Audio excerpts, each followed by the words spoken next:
Rebonjour. Donc voilà, aujourd'hui on va parler du deuxième tips dans cette vidéo, l'utilisation du petit rouleau de massage. Pourquoi Ce qu'on recherche avant tout dans cette phase de la rééducation, c'est la récupération des amplitudes articulaires. La récupération des amplitudes articulaires, elle va passer par trois phases. Le drainage dont j'avais parlé tout à l'heure, le drainage intra-articulaire, donc aller essayer de chasser le liquide à l'intérieur de l'articulation, ça c'est essentiellement le rôle de la cryo et surtout du mouvement passif, de la mobilisation. On va jouer aussi du coup sur ce qu'on appelle les tensions des tissus.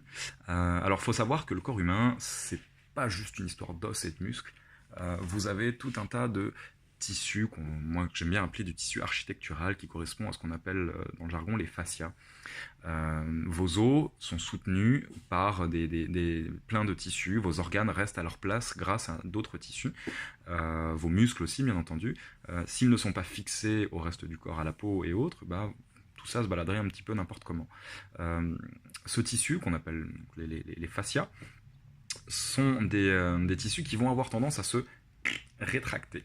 Donc à se rétracter sous l'effet de traumatisme. Il y a plein de façons éventuellement d'entraîner des stress tissulaires sur les fascias. Les émotions par exemple peuvent en créer. Mais en tout cas, ce qui est sûr, c'est que du coup, quand on a un acte chirurgical, quand on a un gros traumatisme, la première des choses que va avoir tendance à faire le corps, c'est se verrouiller et donc du coup à se rétracter. On va avoir tendance à se rouler un petit peu en boule, d'accord ?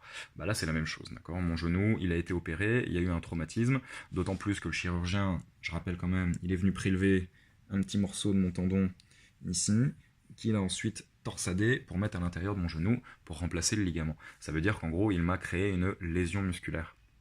Une petite lésion certes, mais une lésion musculaire quand même. Et donc il va falloir la traiter. Comment ça marche les fascias ? C'est pas très compliqué. Imaginez que vous avez une corde qui part du bout du pied, qui passe derrière, au niveau du mollet, qui vient derrière au niveau de la cuisse, voire même qui vient s'attacher sur la fesse. On voit pas très bien, désolé, mais bon, c'est le problème des prises de vidéo un peu à l'arrache. L'idée, c'est de faire un petit peu comme tout le monde, de pas avoir de studio d'enregistrement. Et donc, du coup, on va aller travailler sur tout le long de cette chaîne. Pour ça, c'est pas très compliqué. On va prendre notre petit rouleau de massage. Voilà, je vais vous caler ici. Et on va venir écraser gentiment tout le long du tissu. Donc, on va partir du mollet. Si possible même au niveau du pied, et on va essayer d'insister un petit peu partout, et on s'arrête là où ça a tendance à faire mal, voilà, tout simplement, d'accord, on s'arrête là où ça fait un petit peu mal, à partir du moment où ça tire un petit peu, on peut considérer qu'on est sur des petites zones d'adhérence, et à mon avis, je vais reculer un peu parce que sinon vous n'allez rien voir, voilà, avec le poids de mon corps, je vais venir travailler sur la zone. Donc en fait, c'est le poids de mon corps qui, une fois sur le rouleau, crée tout simplement le massage via une certaine pression.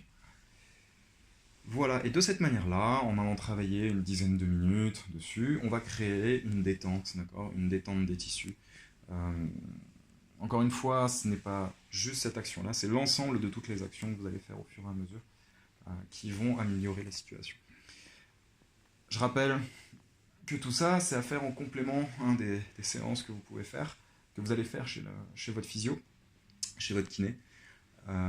Les fascias sont des choses qu'on travaille aussi à la main, si vous avez déjà été chez un ostéopathe ou un kiné, un thérapeute manuel, un kiné qui bosse avec ses mains, sont des choses qu'on va travailler énormément. C'est pas forcément très agréable d'ailleurs, mais ça a vraiment un impact significatif sur le gain articulaire et sur la libération des articulations.